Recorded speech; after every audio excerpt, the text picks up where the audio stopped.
दोस्तों, हर नौजवान युवक का यह सपना होता है कि वह अपनी अलग पहचान बनाए। पहचान उसकी योग्यता पर बनी हो, वह कुछ ऐसा कर दिखाए जिस पर उसे गर्व हो। कुछ ऐसा ही सोचना था एक व्यापारी के बेटे का। यह कहानी है जापान के एक व्यापारी की जो उस शहर का सबसे अमीर व्यक्ति था। उसके पास सब कुछ था। उसके पास किसी चीज की कोई कमी नहीं थी, केवल अपने बेटे से परेशान था।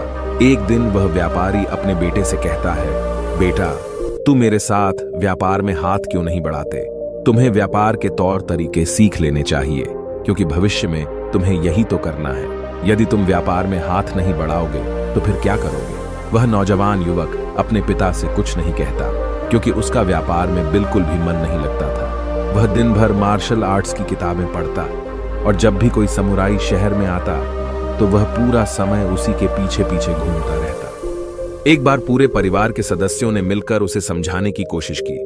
वे कहने लगे, बेटा, तुम्हारे पास इतना बड़ा व्यापार है, फिर भी तुम अपने पिता का हाथ क्यों नहीं बढ़ाना चाहते? यदि तुम अपना व्यापार नहीं देखोगे तो फिर कौन देखेगा? इस पर वह नौजवान युवक जवाब देते हुए कहता है, मैं खुद के दम पर कुछ बनना चाहता हूं। मैं चाहता हूं कि मेरी एक अलग पहचान हो, लोग मुझे जाने, और इसलिए मैं इस देश का सर्वश्रेष्ठ धनुर्धर बनना चाहता हूं। उस युवक की यह बात सुनकर उस व्यापारी को बहुत क्रोध आया, लेकिन फिर भी उसने अपने क्रोध पर काबू पाया। कुछ देर सोच विचार करने के बाद उस व्यापारी ने अपने बेटे से कहा, बेटा, अगर तुम यही करना चाहते हो तो ठीक है, मैं अगले 3 साल का समय तुम्हें देता हूं। यह सुन वह नौजवान युवक बहुत खुश हुआ। तभी आगे वह व्यापारी कहता है, लेकिन मेरी एक शर्त है। इस पर वह नौजवान युवक कहता है, क्या शर्त है आपकी पिताजी? उसके पिताजी अपने बेटे से कहते हैं, देखो, मैं तुम्हें अगले 3 साल का समय तो दे रहा हूं, लेकिन तुम्हें हर साल मुझे यह बताना होगा कि तुम क्या कर रहे हो और तुमने उसमें कितनी उन्नति कर ली है। यदि तुम मुझे अपने काम से संतुष्ट कर पाए तब तो ठीक है, वरना तुम्हें मेरे साथ मेरे व्यापार में हाथ बढ़ाना होगा। नौजवान युवक काफी सोच विचार कर अपने पिता से कहता है, ठीक है पिताजी, मुझे आपकी शर्त मंजूर है। उसके ठीक 2 दिन बाद वह नौजवान युवक अपने पिता की आज्ञा लेकर धनुर्विद्या सीखने के लिए घर से निकल पड़ता है, और वह कई दिनों की यात्रा करके एक गुरु के पास पहुंचता है। वह गुरु जापान में धनुर्विद्या और युद्ध कला सिखाने के लिए प्रसिद्ध थे। उनकी ख्याति दूर दूर तक फैली हुई थी, लेकिन वह बहुत कम लोगों को अपना शिष्य बनाते थे। वह नौजवान युवक उन गुरु के पास पहुंचकर उन्हें प्रणाम करता है और कहता है, हे गुरुवर, मैंने आपके बारे में बहुत सुना है और इसीलिए मैं बहुत दूर से यात्रा करके आपके पास आया हूं। मैं आपसे धनुर्विद्या सीखना चाहता हूं। मैं धनुर्विद्या में बेहतर होना चाहता हूं। फिर जवान युवक सारी बातें कहता जा रहा था, लेकिन इस पर गुरुवर कुछ भी जवाब नहीं दे रहे थे। और जब कुछ देर तक उन गुरुवर ने जवाब नहीं दिया, तो इस पर उस नौजवान युवक ने अपने घर पर बीती सारी बातें उन गुरु को बता दी। उसने यह बता दिया कि किस तरह से उसके पिता ने उसके सामने शर्त रखी है कि यदि वह अपने जीवन में सफल न हो पाया, उसने अपने जीवन में वह न कर पाया जो वह करना चाहता है, तो उसे उनका व्यापार आगे बढ़ाना होगा। आगे वह नौजवान युवक उन गुरुवर से कहता है, हे गुरुवर, मैं आपसे वादा करता हूं, मैं पूरी कर्तव्य निष्ठा के साथ धनुर्विद्या सीखूंगा और मैं आपका समय बर्बाद नहीं करूंगा, इसलिए कृपया करके मुझे अपना शिष्य बना लीजिए। तभी उस गुरु ने उस युवक की तरफ ध्यान से देखा। उन्होंने देखा कि वह अपने साथ काफी सामान भी लेकर आया था और उसके साथ उसके 2 सहायक भी आए हुए थे। तभी उन गुरु ने कहा, सबसे पहले यदि तुम धनुर्विद्या सीखना चाहते हो तो तुम्हें इन चीजों को छोड़ना होगा, इन चीजों का त्याग करना होगा, इसलिए इन कीमती सामानों को वापस अपने घर भेज दो। उस नौजवान युवक ने गुरु की आज्ञा का पालन किया। उसने सारा सामान अपने सहायकों के हाथों वापस घर की ओर भेज दिया। आगे गुरुवर उस नौजवान युवक से कहते हैं, देखो, यदि तुम धनुर्विद्या सीखना चाहते हो तो तुम्हें 2 शर्तें माननी होगी। इस पर वह नौजवान युवक कहता है, गुरुवर, आप जैसा भी कहें, मैं सब करने के लिए तैयार हूं, लेकिन मुझे अपना शिष्य बना लीजिए। तभी गुरुवर उस युवक को पहली शर्त बताते हुए कहते हैं, तुम्हें यहां पर सामान्य लोगों की तरह ही अपना जीवन बिताना होगा और सारे कार्य तुम्हें खुद ही करने होंगे। इस पर नौजवान युवक कहता है, जी गुरुवर, जैसा आप कहें। आगे गुरुवर उस नौजवान युवक को दूसरी शर्त बताते हुए कहते हैं, यदि एक बार तुम्हें धनुर्विद्या की शिक्षा को ग्रहण करना शुरू कर दिया तो तुम्हें उसे पूरा करना ही होगा।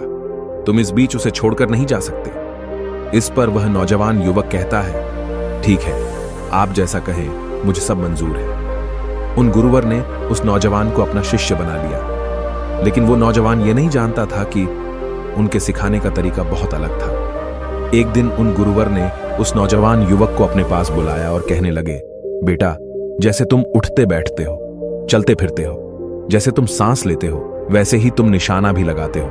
इसलिए सबसे पहले तुम्हें सचेत होना होगा। तुम्हें जानना होगा कि तुम क्या कर रहे हो, तुम किस अवस्था में हो। तुम्हें जागरूक होने की आवश्यकता है। इसलिए आज से ही सचेत होकर सारे काम करना शुरू कर दो, और ऐसा तब तक करो जब तक यह तुम्हारा स्वभाव न बन जाए। उस युवक ने उन गुरुओं की बात मान ली। वह एकाग्र होकर अपने कामों पर ध्यान देने लगा। वह अपने चलने फिरने, अपनी सांसों पर ध्यान केंद्रित करने लगा। सुबह उठकर वह अभ्यास करता और ध्यान किया करता।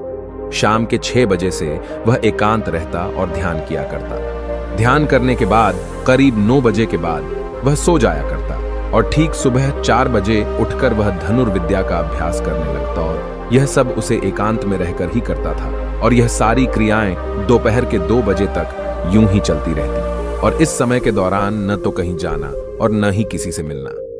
यहां तक कि उस युवक को किसी से बात करने की भी कोई अनुमति नहीं थी। और बचे हुए 4 घंटे अर्थात दोपहर को 2 बजे से शाम को 6 बजे तक वह बाकी सभी शिष्यों के साथ मिलकर आश्रम की देखरेख करता। और वह नौजवान युवक भी अब तक पूरा मन लगाकर सीखने की कोशिश कर रहा था। लेकिन जैसे जैसे समय बीतता जा रहा था, उस नौजवान युवक का जोश ठंडा पड़ रहा था। अब उसके लिए उस आश्रम में एक एक पल बिताना बहुत मुश्किल हो रहा था। अब उस नौजवान युवक ने अपने गुरु की बातों को अनदेखा करना शुरू कर दिया था। वह उन सभी नियमों को तोड़कर अपने सभी गुरु भाइयों के साथ मिलकर गप्पे लड़ाने लगा था। वह उन्हें अपने व्यापार की बातें बताता, उसके पास क्या कुछ है। और उस नौजवान युवक को इतना अमीर पाकर कई लोग उसके मित्र भी बन चुके थे, क्योंकि वह सोचते थे कि यह तो अमीर व्यापारी का बेटा है, कभी ना कभी तो भविष्य में कोई ना कोई फायदा हमें अवश्य मिलेगा। देखते ही देखते उस नौजवान युवक और बाकी लोगों की दोस्ती और भी गहरी होती जा रही थी। अब से वह नौजवान युवक रात को सोने की बजाय अपने मित्रों के साथ मिलकर आश्रम से कहीं दूर भाग जाया करता था। जंगलों में जाकर गप्पे लड़ा था, मौज मस्ती किया करता था। और इस कारणवश वह सुबह उठ नहीं पाता था और इसी वजह से वह कभी ध्यान भी नहीं कर पाता था। एक दिन उन गुरुवर ने उस नौजवान युवक को अपने पास बुलाया और उससे कहने लगे, बेटा, मैं जानता हूं कि तुम रात को आश्रम में नहीं रहते हो और न ही तुम एकांत में रहकर अभ्यास कर रहे हो। मैंने तुमसे पहले ही कहा था, यदि तुम्हें एक बार धनुर्विद्या की शिक्षा को आरंभ कर लिया तो तुम्हें इसे पूरा करना ही होगा। और तो और, तुमने मुझसे वादा किया था कि तुम पूरी कर्तव्य निष्ठा के साथ धनुर्विद्या की शिक्षा को ग्रहण करोगे और मेरा समय बर्बाद नहीं करोगे। और यदि तुम ऐसा ही करते रहे तो 1 साल बाद जब तुम्हारे पिता तुमसे पूछेंगे कि तुमने इस 1 साल में क्या किया, तुमने उसमें कितनी उन्नति की, तो तुम उन्हें क्या जवाब दोगे? उस वक्त उन्हें क्या मुंह दिखाओगे? इस पर वह नौजवान युवक कहता है, हे गुरुवर, आप सत्य कहते हैं। जब मैंने शुरू किया था तो मेरे अंदर उत्साह था, मेरे अंदर धनुर्विद्या सीखने की जिज्ञासा थी। लेकिन तब मैं यह नहीं जानता था कि मुझे अकेले रहकर अभ्यास करना होगा। एकांत रहकर मैं थक चुका हूं और यह मुझे बहुत कठिन लगता है। मेरा एक एक पल जैसे मुझे काटने को दौड़ता है। जब भी मैं ध्यान करने बैठता हूं तो मेरा मन यहां वहां भागता रहता है और मैं ध्यान नहीं कर पाता और इसी कारण मेरी चिंता और भी बढ़ जाती है। मुझे समझ नहीं आता कि यदि मैं ध्यान नहीं कर पाऊंगा तो मैं अपने अभ्यास को पूरा कैसे कर पाऊंगा। और साथ ही जब मैं एकांत में रहता हूं तब भी मेरे मन में तरह तरह के विचार चलते रहते हैं। मैं इनसे पीछा छुड़ाना चाहता हूं लेकिन मैं इनसे पीछा छुड़ा नहीं पाता। इस पर गुरुवर मुस्कुराने लगे और उस युवक से कहते हैं, बेटा, जिस अकेलेपन से तुम भागने का प्रयास कर रहे हो, इस अकेलेपन में बहुत ताकत होती है। इसे तुम्हें समझना चाहिए। किंतु फिर भी यदि तुम इस अभ्यास को बीच में छोड़कर जाना चाहते हो तो मैं तुम्हें नहीं रोकूंगा। तुम जा सकते हो, लेकिन जाने से पहले मेरी बस एक बात मान लो। इस पर नौजवान युवक कहता है, ठीक है, बताइए, आप क्या चाहते हैं? तभी गुरुवर कहते हैं, बेटा, यहां से 1 दिन की दूरी पर एक बहुत ही बड़ा पहाड़ है। तुम्हें वहां पर पूरा दिन बिताना है और सुबह तुम्हें वहां पर एक बाज नजर आएगा।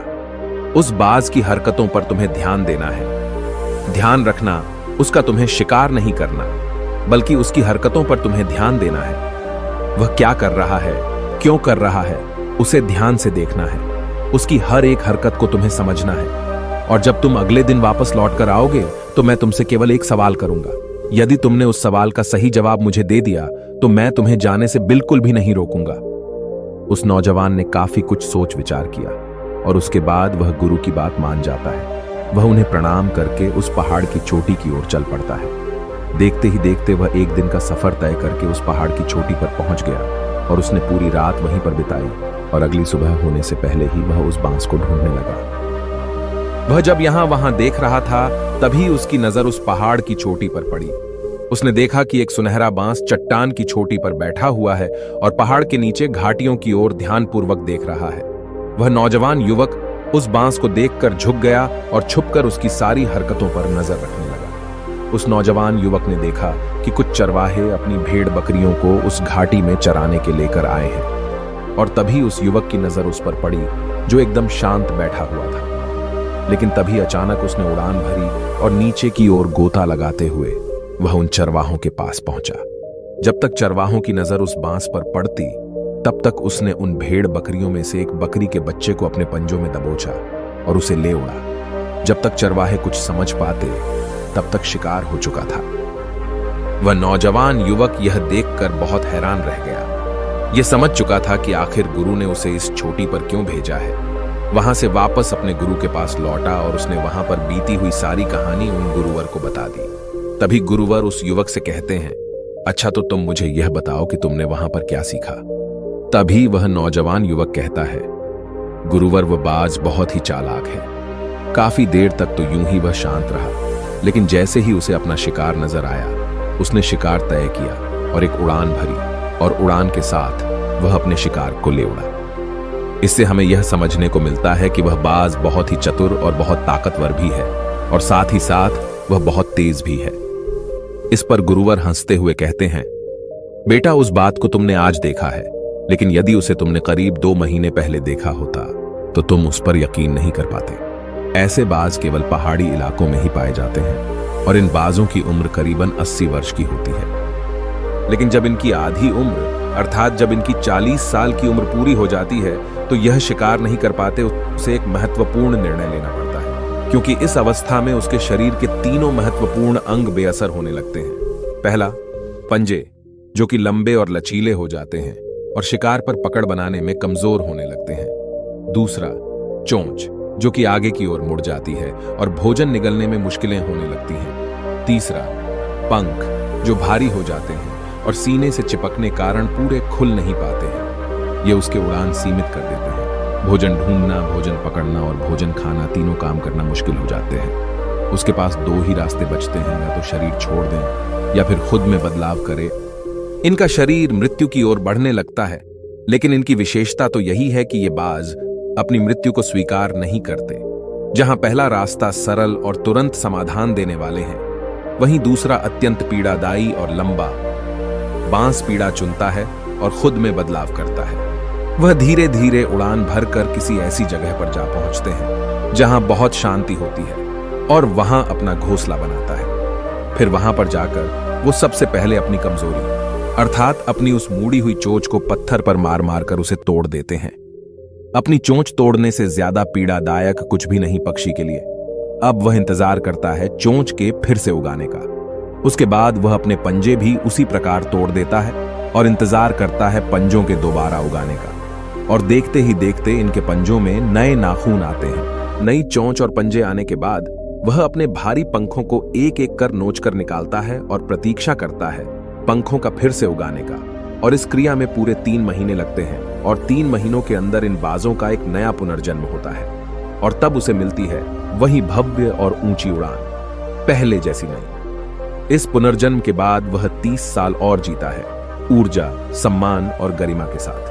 आगे गुरुवर इस नौजवान युवक से कहते हैं, तुम उस बाज की तारीफ कर रहे हो जो अकेले रहना पसंद करता है, शांत रहना पसंद करता है, जो पूरे 3 महीने एकांत में रहकर तपस्या करता है, अपने आप को शिकार के लायक बनाता है, तब जाकर वह कहीं शिकार करने योग्य बन पाता है। तुमने देखा होगा कि जो भी ताकतवर इंसान है वह हमेशा एकांत ही रहता है, लेकिन जो व्यक्ति कमजोर है जिसके अंदर तरह तरह की कमियां हैं, वह लोगों के बीच छुपने का प्रयास करता है। आगे गुरुवर उस नौजवान युग से कहते हैं, मेरी बात ध्यानपूर्वक सुनो। यदि तुम अपने जीवन में सफल होना चाहते हो, अपनी पहचान बनाना चाहते हो, तो सबसे पहले दिशाहीन से दृढ़ निश्चय वाले बनो। क्योंकि जब तुम खुद के लिए समय निकालते हो, जब तुम एकांत रहने का चुनाव करते हो, तो तुम अपने दिन में जो भी काम कर रहे हो उस पर तुम ध्यान दे पाते हो, तुम सचेत हो पाते हो, और साथ ही तुम किसी भी चीज पर सही निर्णय भी ले पाते हो। और एकांत आपको हमेशा कुछ न कुछ नया सिखाता ही रहता है। आगे गुरुवर उस युवक को दूसरी बात बताते हुए कहते हैं, आज जो मौका तुम्हारे पास है वह मौका तुम्हें दोबारा नहीं मिलेगा। इसीलिए इस मौके की कीमत को समझो, क्योंकि तुम्हें एकांत खुद को बनाने के लिए मिला है। तो अपने जीवन में देखो, उसे समझो और उन कमियों को दूर करो। तुम तो बड़े शहर से हो और तुमने यह भी देखा होगा कि शहर के लोग अपना पालन पोषण करने के लिए दिन रात मेहनत करते रहते हैं। न तो उनके पास सीखने का समय है और न ही एकांत में रहने का। इसलिए वह कभी भी खुद को जान तक नहीं पाते। यह अकेलापन, यह संघर्ष जिसे तुम व्यर्थ समझ रहे हो और जिसे तुम यूं ही बर्बाद कर रहे हो, यह मौका तुम्हें कुछ बनने के लिए मिला है और यह मौका दोबारा लौटकर वापस नहीं आएगा। आगे गुरुवर उस युवक को अगली बात बताते हुए कहते हैं, जिन लोगों के साथ तुम घूमते रहे हो, जिनके साथ गप्पे लड़ा रहे हो, जिनके साथ अपना समय काट रहे हो, उन्हें तो खुद तक नहीं पता कि वह क्या कर रहे हैं। उन्हें खुद इस बात का एहसास नहीं है कि वह खुद अपना कितना बड़ा नुकसान कर रहे हैं। तुम ऐसे लोगों के साथ अपना समय बिताते हो तो अवश्य ही तुम भी दिशाहीन हो जाओगे और तुम भी यह समझ नहीं पाओगे कि तुम्हें अपने जीवन में क्या करना है। शुरू शुरू में तुम्हें अकेले रहने में थोड़ी तकलीफ जरूर होगी, लेकिन धीरे धीरे आपको इसके साथ रहने की आदत पड़ जाएगी। इसलिए अकेलेपन का इस्तेमाल एकांत रहने के लिए करो और अपना उद्देश्य याद रखो। यह याद करो कि तुम यहां पर क्यों आए थे और तुमने अपने जीवन में क्या लक्ष्य तय किए थे। गुरुवर के इतना कहने के बाद वह नौजवान युवक सोचने लगा। वह यह समझने लगा कि आखिर वह यहां पर क्यों आया था। तब उसे याद आया कि उसके गुरु ने उसे क्या कहा था कि अपने अकेलेपन का इस्तेमाल करो, क्योंकि अकेलापन ही एकांत बन जाएगा और वह तुम्हें आगे बढ़ने में तुम्हारी मदद करेगा।